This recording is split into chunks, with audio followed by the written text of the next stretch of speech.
What's going on, Samson Strength Coach Collective listeners? Welcome to another episode of the podcast. Today we have Shawn Pitcher. He's a sports dietitian at Overtime Elite down in Atlanta, Georgia. It's a great podcast. Obviously wanted to kind of give you guys a little exposure to different disciplines and different specializations within sport performance. And obviously today is a nutrition piece. We don't necessarily go too deep into the actual, specialization of nutrition, but more so the process, the dialogue surrounding how he works with the team that he has there, the interdisciplinary aspects, and just simply the structure that these guys need to obviously go through in order to become what they become. So we have a better lens that we look through and how we view, these people, try to get rid of some of the misunderstandings between sport nutrition, the difference between a registered dietitian and a licensed dietitian. So a lot of great stuff here. Shawn gives us a lot of good nuggets as to how he obviously interacts with his athletes and the coaches as well. So let's get into it. Let's have some fun today.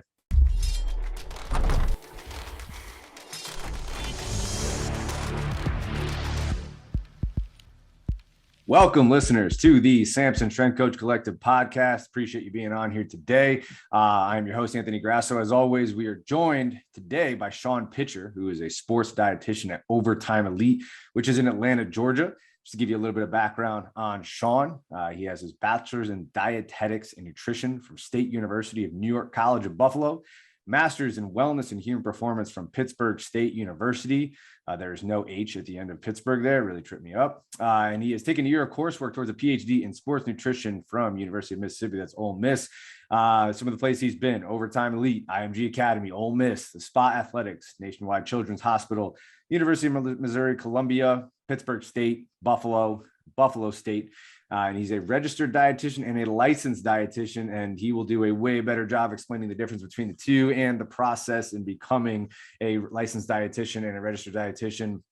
Along with, and just to kind of preface this before I let Shawn kind of take us through, I wanted to have someone on here who obviously works in the world of sports and works in nutrition, solely because at some point this podcast, I want it to grow into, a real collaborative and cohesive effort where we have athletic trainers, we have sport coaches, we have sports nutritionists, we have sports psychologists, and obviously strength coaches, and not just going to kind of have it be here in the strength coach silo for many reasons. And one that I'm pretty sure everybody who listens to this podcast is aware of it, my desire to have more cohesion and collaboration within the sport performance profession. So that was why, I kind of got linked up with Shawn here, and I'll let him kind of take us through his story, but I want to kind of give some insight and obviously give a little bit of a different lens to look through when we're talking about nutrition surrounding sports. So Shawn, welcome. I hope that was a good enough intro for you and that works for you, but welcome. And why don't you kind of introduce yourself and let us know a little bit about your story and where this whole thing started and how you ended up at Overtime Elite, where you are now.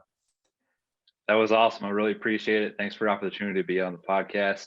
So I'll kind of just start from square one. So I'm from a little town called Endicott, New York. Fun fact about that, we have the most carousels in the entire country, with 7 in our town. A very heavily influenced Italian and European area as well. So lots of great Italian food, pizza. Right. So always a place I love to go back to, my hometown. Whenever I get to go see. I'll have to visit then. I'll have to visit and be the judge of that. We'll see. We'll see what we have a little Italy 2 blocks away from us, and we got one of those guys with a dad's like 90 and he's like in his 60s, and they're throwing bread in the oven from scratch. And yeah, it's a special little town for that reason. Awesome. Specifically. Yeah, that's awesome. So background wise, just kind of start from there. Started my undergrad at Buffalo State. I played football from 7 years old all the way up into college. Played 2 years into college. And unfortunately, when it comes to a lot of occasions with athletics, unfortunately, I had a couple injuries, specifically concussions, that kind of forced me out of that realm.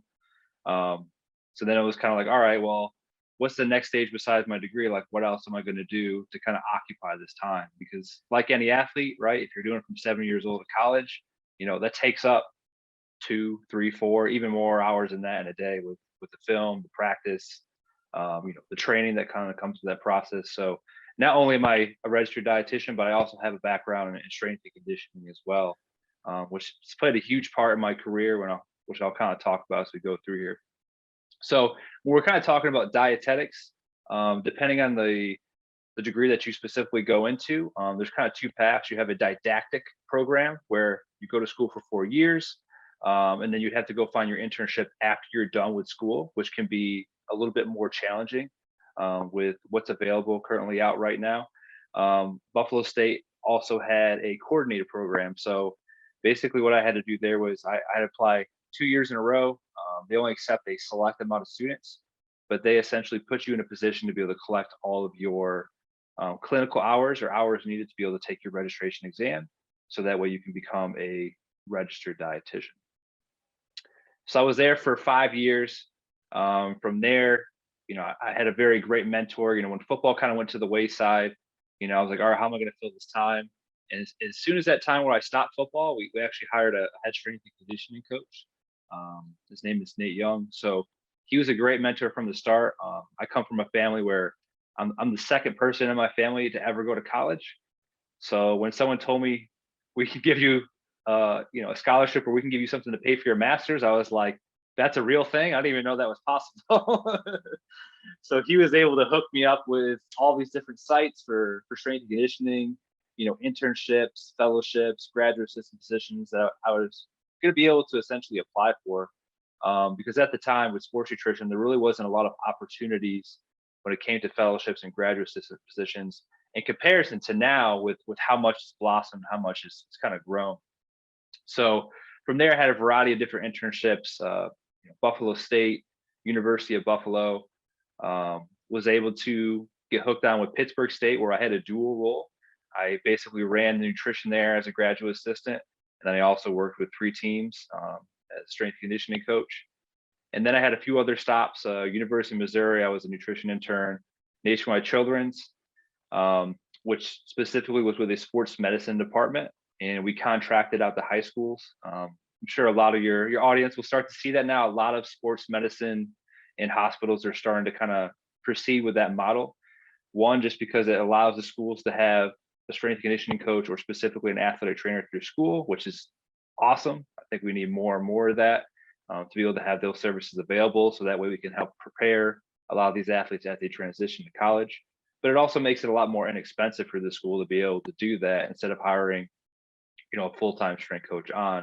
So at least that's the first step. Again, we all wish there was a head strength coach at every single high school, but if we could start at least getting staff out there now, that's a lot better than nothing. But, with the opportunities that were available for nutrition, strength and conditioning gave me those other opportunities while I was kind of waiting for those things to pop up.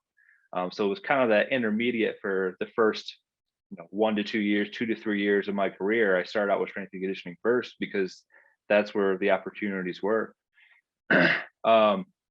Met a great dietitian that's in the field now. He works at LSU.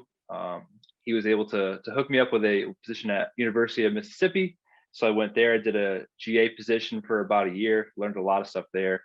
And then I went to IMG Academy for 3 years. And then now here I'm at Overtime Elite. So lots of different places. I've got the experience to work with, D1, D2, D3. I got to work with a couple pre-Olympic athletes, some pro athletes, general population. So I got to work with the gamut from head to toe when it comes to age groups and athletes in general. Yeah, that's awesome. That is a great story. And obviously that's a great journey that you've been on. And, in the hopes that obviously that it continues to grow. And I think, you talk about that when we spoke last week, you talked about the vast experiences, how things have kind of changed, right? From going and working with a large amount of athletes versus working with like 30 athletes, right? And obviously it goes without saying the amount of quality that you can provide and the amount of value you can provide with a lower, sort of player load is much greater. But before we get into kind of like what, some of the pillars that you have and some of the principles that you believe around, sports nutrition, let's kind of talk through that whole registered dietitian, licensed dietitian, the process, right? I know you kind of took us through your story, but maybe kind of talk to us about some of the misunderstandings that, strength coaches may have, athletic trainers may have around what it takes to become an actual registered dietitian and a licensed dietitian to work in sports nutrition at a university or, Overtime Elite or, some sort of private academies as well. Why don't you talk to us a little bit about that? What does it take to really become on a basic level, the process? And then obviously, what are some of sort of like the misunderstandings that may be happening between yourself and some other, specializations that have their hand in sport performance? Okay. Yeah, for sure. So the big thing you'll probably see on social media all the time, you hear somebody called a dietitian or you hear them called a nutritionist. Kind of in my eyes, and a lot of things you'll see from dietitians that kind of post on social media or just speak on formats like this is I look as a nutritionist as someone that could, earn a certification in a couple weeks or a weekend, versus a dietitian is an individual that has to go to school, undergraduate degree. Depending on the state, you have to collect a certain allotted amount of hours. So I had to collect 1,200 hours to be able to sit for my board exam. Those hours could include specialty rotation, clinical rotation, community rotation. So that way you're kind of getting a well-rounded approach of all the possible opportunities that you can essentially fit yourself in as a dietitian, but making sure you're passing all the different needs that kind of come down from the Academy of Dietetics and Nutrition. So once you get those hours complete, you then your school will send those out. You'll then be able to sit for your board exam. The board exam is extremely challenging. Some people pass it one time. Some people could take multiple times. Again, I know for the CSCS or some of the other certifications for strength and conditioning, I know a lot of coaches that have fallen in that same kind of realm. I'm personally not a very good test taker. I learn a lot more hands-on, listening to somebody, viewing somebody do it rather than taking a test. But obviously that's what we currently have in position to be able to test the skills and the knowledge of an individual to be able to proceed. But until you have those credentials and you have that piece of paper saying that you are registered, it's probably gonna be very challenging for you to be able to work collegially, pro, or in some of those specific settings with athletes, because it's like anybody, athletic trainer, physical therapy, right? You have to have those essential credentials in place for that organization to be able to trust that you have put in the work and that you're in a position where you can be able to provide the care that's necessary. So I waited a little bit longer to take my exam just because I had the opportunity with Pittsburgh State. So I took mine, several months after that, passed it. Now, kind of next steps after you pass that, everyone kind of has a different path, right? I kind of look at our path a little bit similar to kind of strength conditioning, right? Like you're going to do some internships. You may fall into a graduate assistant, a fellowship. A lot of times there's situations where you might fall into an internship where it has to be volunteered unpaid to start. And, if you show your worth and you do a great job and people are able to see what you're able to do and the standard you're able to uphold, a lot of those, whether it's at that specific spot that you're at, or just having conversations with people from their tree or their branch of individuals they know, you never know where that's going to end you up at. So that's why I always say, never burn a bridge. Always try to have some type of relationship or connection with every spot that you're going to go to, because you literally never know where that's going to end you up in the future, or you never know when you're going to reference back to that individual to say, hey, I'm applying for this school, for this job.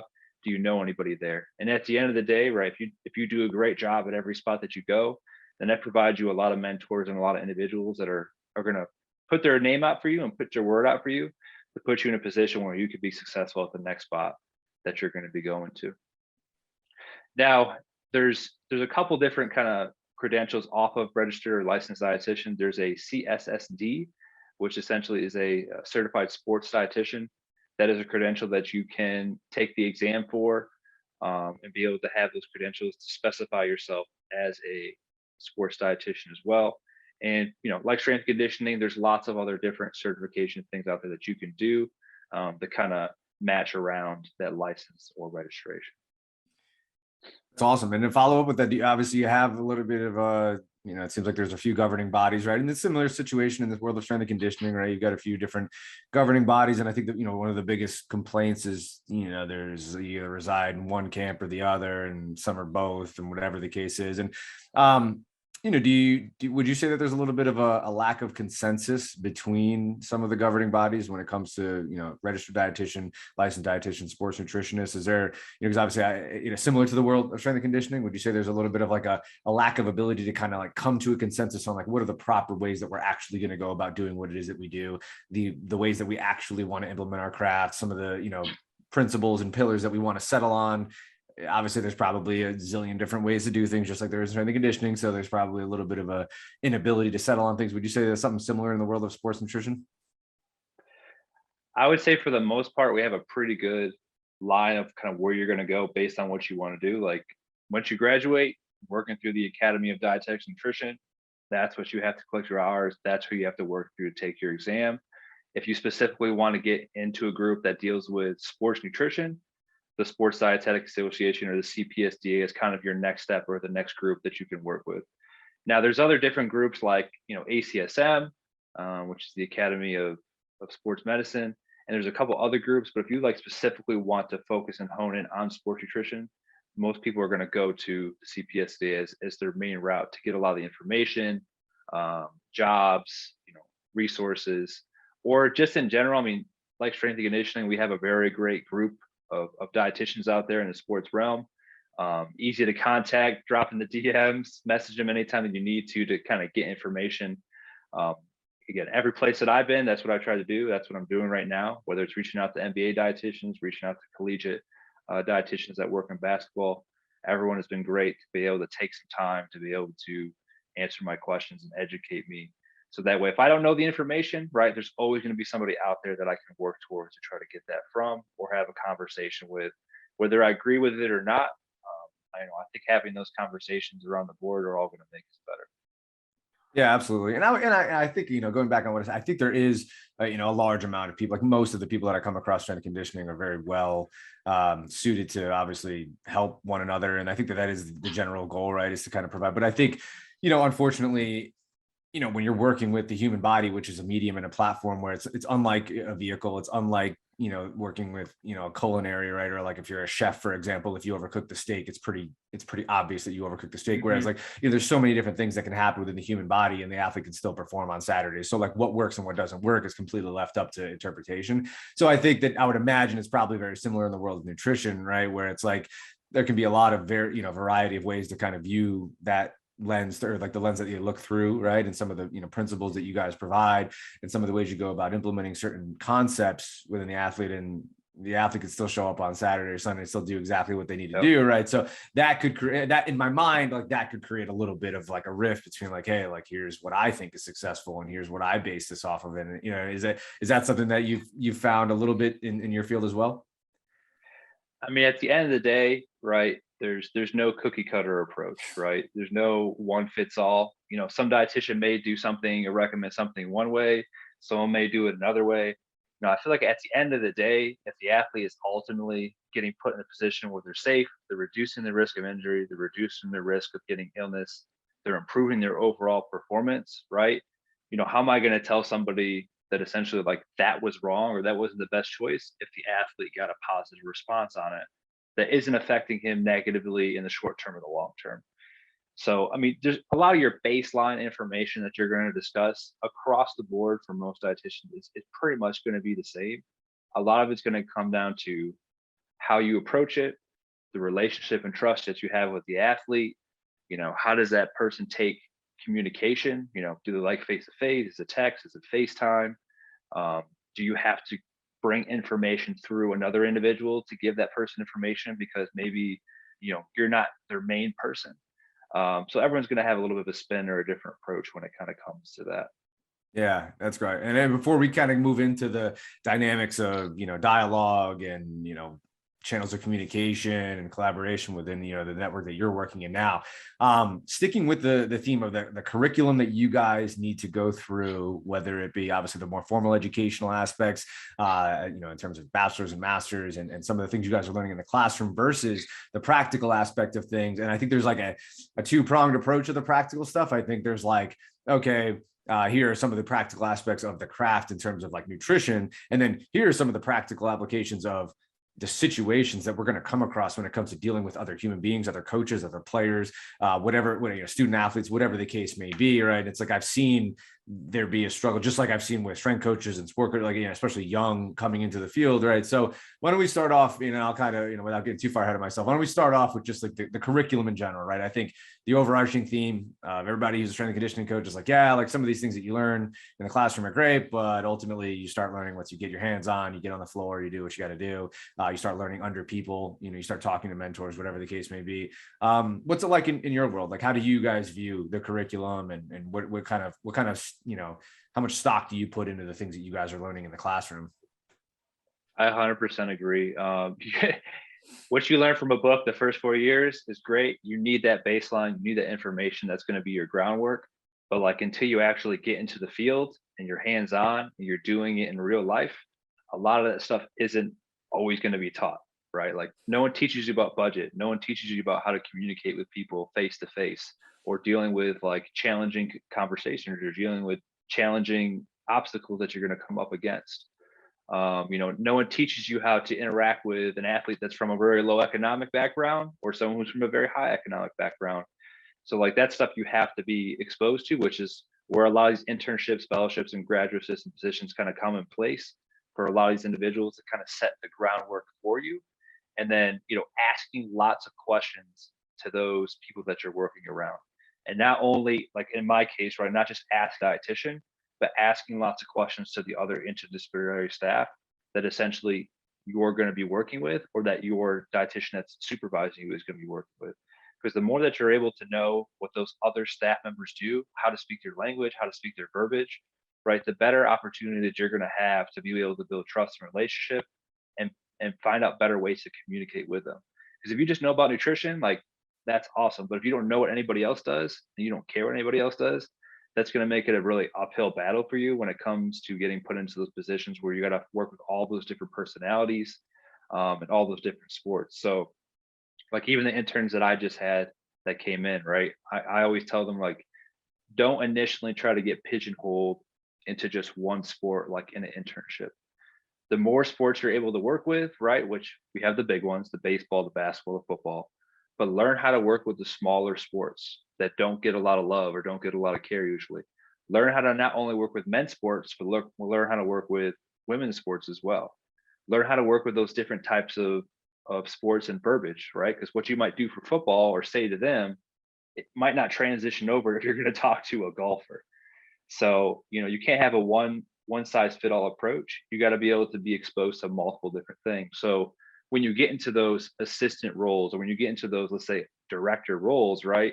Instead of saying I'm just a football guy or a basketball guy, well, I'd like to go into basketball or football now, but I have had the experience with working with all these different sports. And if I do get put in a position where I have to work with them, I have the knowledge and expertise or experience with being able to handle those different types of things. Now, kind of when we're looking at curriculum, kind of the approach I look at is number one thing across the board, which I've said multiple times, is trust and relationship. These athletes don't care about your credentials. They don't care about your degrees. They don't care about, that you've worked with some Olympic pro athlete in the past. It's how can you help them right now? What are you going to do that's actually going to make a difference in comparison to the last person, or never having a person? And, are you a real person? Like, are you honest, upfront, like you're my guy? Because if you can't establish that from the beginning, and then you want to try to educate or throw information in there, it's going to be super challenging if you don't have that established kind of from the front. So that's what I work on square one, right from the start. And if you're able to do that, kind of next step is the education, right? And you're going to educate everywhere. It's not just going to be in a group setting. You might do it one-on-one. It might be in the court. It might be, in our case, in our lounge where the guys eat. It might be on a trip where you're traveling, right? Don't, especially the dietitian, don't come in there and try to be the food police. Don't come in there and try to shove information down them. They don't want it that way.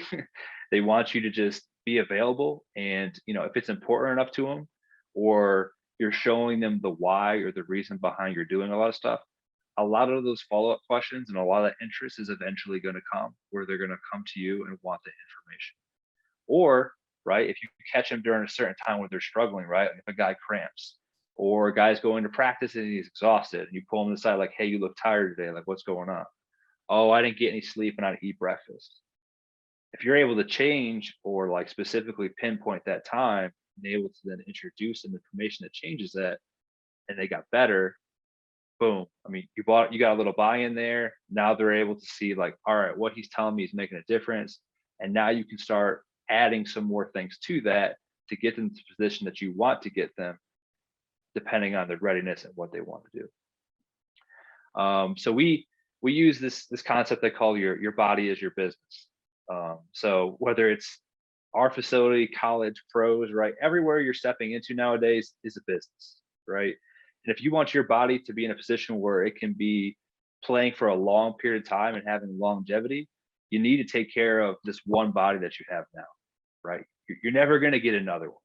So either take care of it now to put you in a good position, or trash it and then put yourself in a position where you're going to be at a higher risk for injury, getting sick, or your performance is constantly up and down all over the place. My goal is for their performance to be consistent across the board, or continue to keep progressing as they keep moving to the levels that they're going to be at. When it comes to eating, sleeping, and hydration, right? If you think about it big picture, you spend almost 10, 15 hours doing that every single day, right? And it's never going to go away. You're going to have to do it every single day for the rest of your life. So it's like, put a lot of effort into it now, so that way it provides you at the position that you want to go to. You kind of go forward from there. A couple more steps of that, right? Change the environment. If we're talking about we want to have guys gain weight, if we don't have 3 meals a day, or we don't have snacks, or you don't have smoothies, or you don't have the Gatorade products available, right? If the environment doesn't foster the things that we're trying to preach and educate, then it's going to be pretty challenging to be able to push the information that we want them to do if we don't have the resources or the things in place for them to be able to do that. And if it's available in their environment, now they're able to actually apply in a real life setting, whether it's, in our case, the court, the weight room, competition, everyday life when they're their apartment complex, right? What are all the areas where they're going to have to apply the information, and how do I try to maximize to keep them consistent with doing that? And how do I get them to see that's going to have a benefit every day by upholding to those kind of standards and that consistency? And then the last thing is, we're just looking at all the different ways that we can continue to maintain that success, and what are areas we can try to improve for continuous growth. So like I said earlier, right, like I'm reaching out to NBA dietitians or college dietitians that work basketball, because I want to see, like, all right, what am I doing? And then what are they doing? Are they doing stuff that I feel like could benefit our program? Am I doing stuff that could benefit their program, right? It works both ways, right? It doesn't have to just be, oh, they're the NBA dietitians or they're the higher level dietitians, so they know it all, right? Like, we can both provide ourselves information, guidance, help each other out, so that we're all successful as a overall group. Yeah, that's awesome. And I think, kind of going with that now, I guess you could probably lead into some of the principles and the pillars that you try to instill within your athletes at Overtime. So obviously you talked about some of the, your body is your business, and you have some, kind of like principles and some, like probably some like common language that you've built around, like a universal language that you've built, or some of your framework around. Why don't you talk to us a little bit about that? Like, what's going on at Overtime? Like, how do you specifically start to approach scenarios that you come across with the athletes that you're working with? And maybe even get into some of the specifics around, how you approach, being a sports dietitian, right? Like, what is like some of the things that you're kind of pushing? I would imagine, and just to kind of like preface this leading in, I imagine it's probably fairly difficult, given how often the nutrition industry, if you will, changes, and how things are constantly moving and evolving when it comes to ingredient profiles and clean versus what's not healthy, and organic versus, there's a lot of minutia, right? And so, and I don't know if minutia is the right word. I just think that there's a lot going on. There's a lot of thoughts and, philosophies that change, right? So talk to us a little bit about your philosophies at Overtime, and how things are going there with what you're trying to implement. Yeah, there's lots of fad diets out there. That's why I honestly don't even like to use the word diet, if you want me to be honest with you, because I feel it's a short-term fix. It's an acute, like, it's only going to last for a certain period of time. My goal is to help the athletes to be able to develop their skills and behaviors, not only for the time while they're with us, but have the ability to be able to make decisions on their own and fuel themselves, go to bed at the right time, know how to recover when they go to college, or if they get in a position where they end up going to the pros, right? I always say, like, I want to work myself out of a job. Like, that meaning I did such a good job that these athletes can basically maintain or take care of themselves, or at least have the contacts and information where they can reach out to other individuals to help assist them along their path if I'm not the best person for them, essentially going long-term or going forward. Because if we're building those behaviors, not only is it going to help them while they play basketball, but I always look outside of that, right? Like, how am I helping them and their future families? If my athlete can learn skills here, and they have a wife, and then they have kids when they get older, and they learn some information from me, well, now they can pass it on to their own family, whether it's intermediate, or maybe that's even stuff they can pass on right now to their moms, to their dads, right? Because a lot of times with, the age group that I work with, Here, whether it was at IMG, I'm working with kids that are 16 to 19 years old. So a lot of conversations also come in between the parents. The parents clearly want the best for their kids so they can hopefully reach their goals as well. So a variety of different things that we kind of do here at Overtime is one is we do an individualized assessment on every single athlete, looking at how they're fueling, what's their nutrition knowledge, how is their sleep hygiene or sleep patterns, and then how do they currently hydrate, and we're able to kind of quantify that, and we use a athlete management system, so I'm able to track that data, and track their progression. They get an overall score, they get a couple goals from me, and that way that's essentially what I call it, like that's their plan, right? It's the questions that I asked them, they answered it. Here's the stuff that you're doing really great at, so let's continue to find ways to keep consistent with that. Here's the areas that you need to improve upon. And we never want to throw 1,000 things at an athlete, right? Especially any of the college or any of the athletes you work with right now, right? They have 1,000 things going on. They got school, they have stuff with NIL deals, they may have stuff with content and media, they may have a part-time job, they got to go watch film, right? Like they have 1,000 things going on. So for me to throw too much on their plate, they're probably not going to listen to it. So that's why when I do these assessments, I'm going to work on one or two small things, right? If a kid's not eating any breakfast, can you eat breakfast 3 days a week? Doesn't sound like a huge jump. Like, doesn't sound like, well, they're only 3 days a week. Like, that's not enough. But if you got a kid who never ate breakfast before for 16 years of his life, and you got him to eat breakfast 3 times a week, right? Like, that's a huge jump in the right direction. Or if you got a kid going to bed super late, 2, 3 in the morning, and you get him to go to bed at 12 o'clock, 12 o'clock is not ideal, but now he's getting 2 or 3 extra hours of sleep, and he feels better when he wakes up in the morning. So, on the outside, like you say those things, you're like, well, it doesn't sound like a huge difference. But in a lot of cases, like those small little changes, is a huge difference. And it's a win for you. You got buy-in, you got trust. They got better, they feel better.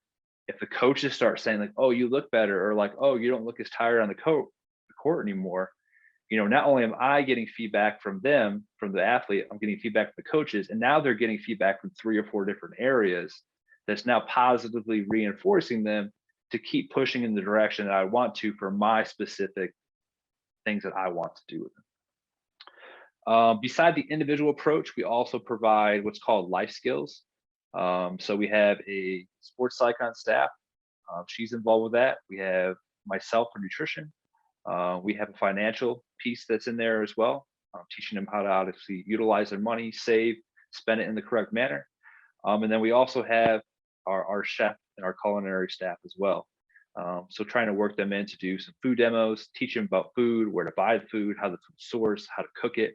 Again, we're trying to put them in a position where we give them that 360-degree approach to make them as self-sufficient as possible and have those skills and be ready for the rigors that are going to come. If they get the chance to go to the pros or they get the chance to go to college, they're going to deal with a lot of those different stressors. So the better we can prepare them now, hopefully they're in a lot better position when they get to that point, in comparison to a lot of the athletes that are going to come in, straight from high school and never got the opportunity to work with those different disciplines, or just have no clue about what's kind of going into there. Going on the court when I go to practice, whether it's skills, right? I don't have to say anything sometimes. Like, they just want you to be there. Like, if you're sitting in the seat and just watching them shoot 20, 30 buckets, they just want to know you're there, right? If you're at practice and it's for an hour, you don't talk to any athletes the whole entire time. The fact that you're there shows that you're supporting them, and that if something does happen, you're able to help them out when that occurs. So it doesn't always have to be verbally talking to athletes all the time. Your nonverbal communication or just your presence can also make a huge difference, to know that you're kind of part of their team and that you're going to be available to help them out. Yeah, that's awesome. And so what's the feedback been like? Like, obviously you kind of implemented the system, and it's, that's actually interesting. I didn't know that they had, a system that runs as deep as having some sort of like financial literacy involved, and obviously having a sports psychologist, which is, maybe a little bit more common, but still, like, what is the role of the sports psychologist? I feel like in my experience, a lot of times it'd be like somebody just bring in to talk to the team about like mental toughness and being aware of like your thoughts and things like that. And not to say, not to sound like that's not important, but obviously that's a whole craft in itself and a whole discipline in itself that you could probably run a lot deeper with. But that sounds awesome. So like what's it been like? I mean, like talk like good and bad, you know what I mean? Like if you want to give us like maybe some mistakes that you've made or mistakes that you've seen other, people in your role make in those particular instances, and some of the things that you feel like you've done really well in your particular situation and how things are going over there at overtime. And I'll speak a little bit about the sports psych. I think being at IMG Academy the last 3 years, I think that component is critical. I worked every single sport that I had what's called their mental conditioning coach. And the big thing is, right, like this is what runs everything.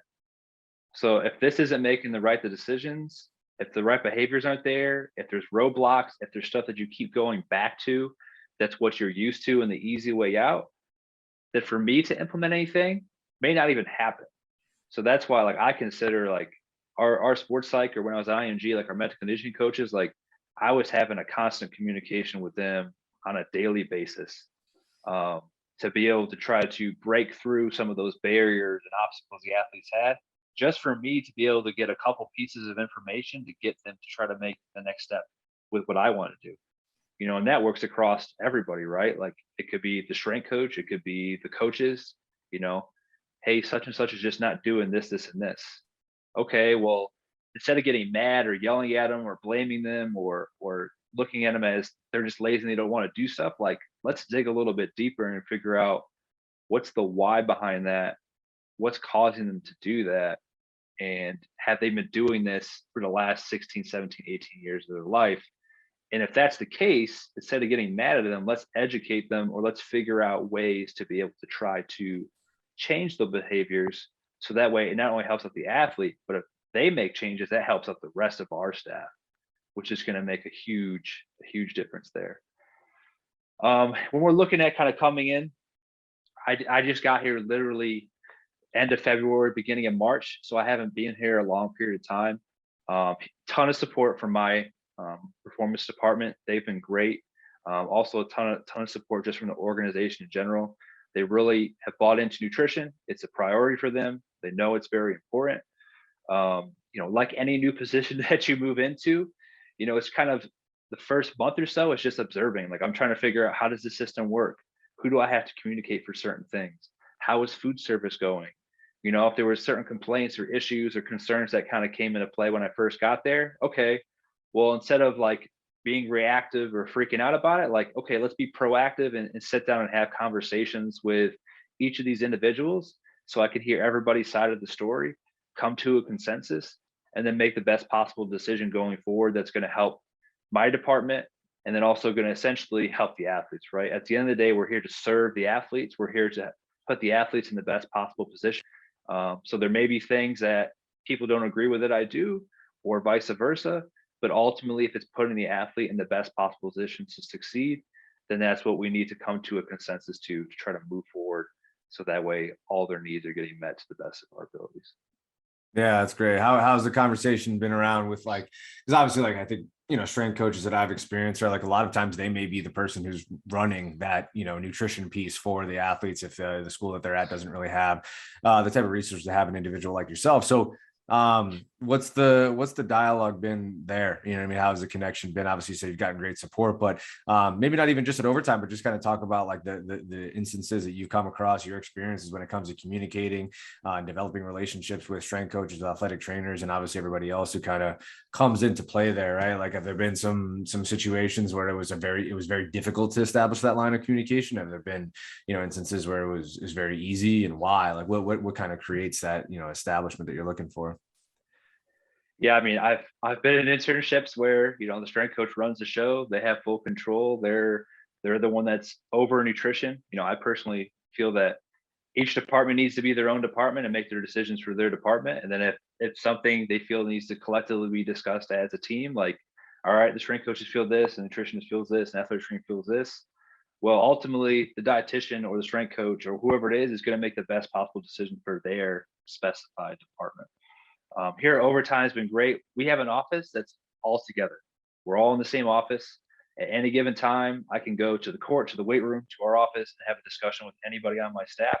So we don't have a siloed approach. We have a collaborative approach so that we know what's going on with the athletes at all times, and we're able to communicate that. Is that set up by Again, design, you think? yes, our head of performance, our director there, when that was something he wanted to implement and obviously bring on staff. One, you got to stay in your lane depending on what your specific discipline is, right?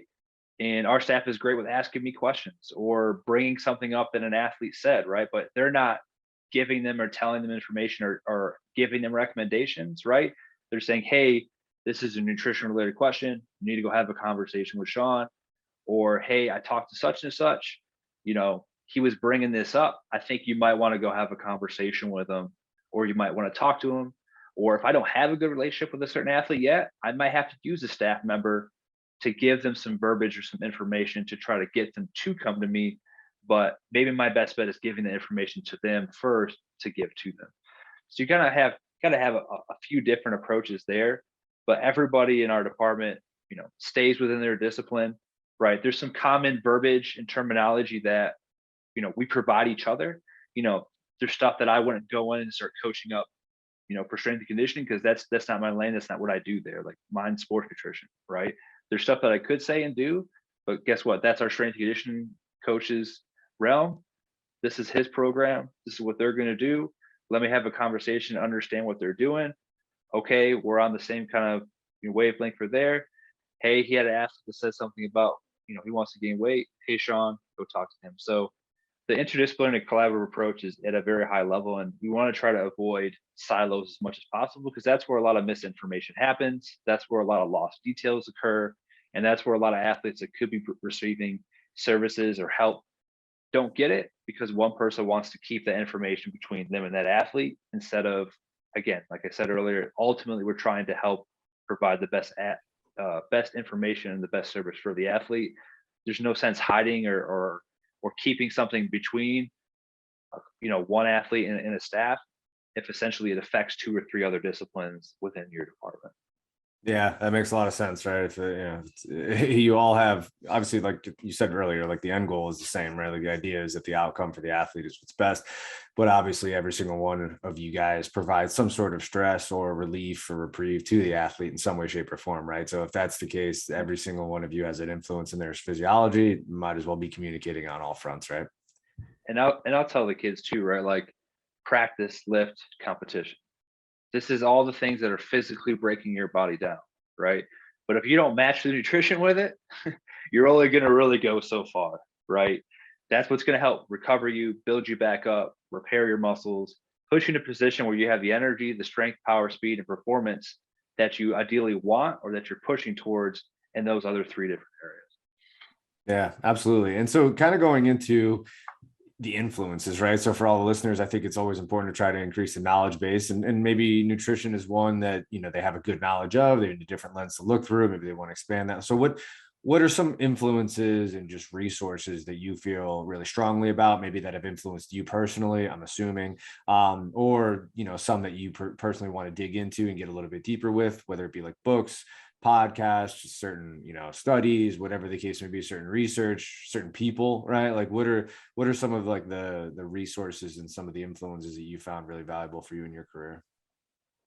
I would say early on, I was very heavy on the podcast and books, just because I didn't know a lot of staff in the field, or, I just wasn't in a position where I felt confident in myself to just go and email somebody, go and call somebody, go and reach out to somebody on social media.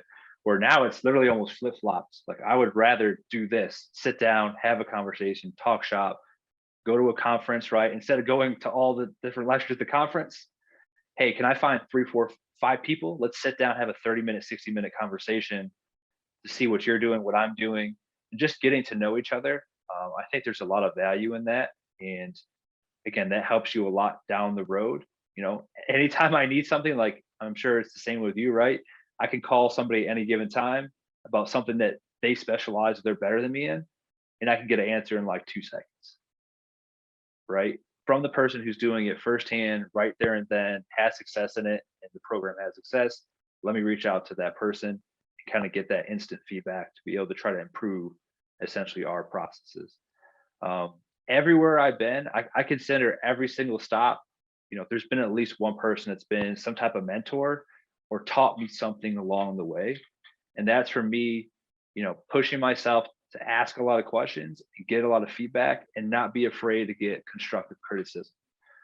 There's going to be things where someplace you're going to go, people are going to say that you don't want to hear, but ultimately, if it helps put you in a better position to get better, be a better practitioner, and they may not be saying it because they don't like you, they may be saying it because they see value in you and they think you're going to be a good practitioner, and they want you to get to that next level. So, some staff may be a little more tougher on you or give you more criticism more often because they think you could turn into something that's going to be at a much higher level than maybe even you believe in, right? Like when I was younger, to be able to do something like this, I would have been afraid to do something like this, right? Talking to people face to face, I would have been confident in my skills. I would have been confident explaining myself. But through the different ventures that I've had and the journey that I've had so far, it's really helping allow me to open up and be able to have these conversations to improve myself. And then that essentially goes right over to my team and my athletes that I work with every day. But I would say the top things I do right now is just, since I've moved into basketball, when I was at IMG, I was primarily with football and soccer. Like I said, I'm reaching out to a lot of staff that work specifically in basketball, just having those one-off conversations and seeing what we can do to continue to keep progressing and growing our program, so that way we can establish a high standard for our kind of little subgroup that we're in right now. That's awesome. Well, I appreciate that, Shawn. And I think we'll kind of cut it there. I think that's a good, kind of keeping things like short, sweet, concise, right? I'm trying to get a little bit better at that with that on the podcast, but I think it's a great amount of information. I think you provided a ton of valuable insight, especially for strength coaches who are unsure of like, where are these, sport nutritionists that we're dealing with? Where are they coming from, right? Like, what is their background? Like, how do they get here? What's the difference between a sport dietitian and a registered versus a license, whatever the case may be? And the value that you guys can provide, obviously, when it comes to fitting into the overall model that everybody's utilizing and that they've created at their space. So I really appreciate it. I appreciate the little, the tidbits and the nuggets of just different ways to obviously view things and the ways you approach your communication, your dialogue with coaches and players and whatnot. So yeah, no, this is awesome. I appreciate you being on. If you have any, final words or final thoughts that you want to leave the listeners with, let us know. Obviously, the floor is yours, and then I'll wrap it up from there. I would just say that the big challenge that I give to any practitioner out there, even strength coaches, athletic trainers, is just go out and talk to other different staff that's not within your own discipline, so that you can learn more from those staff and how it's going to be if you end up having to work with those staff members at that time, or go to different conferences. Like, for example, right, like I went to Summer Strong the last 2 years.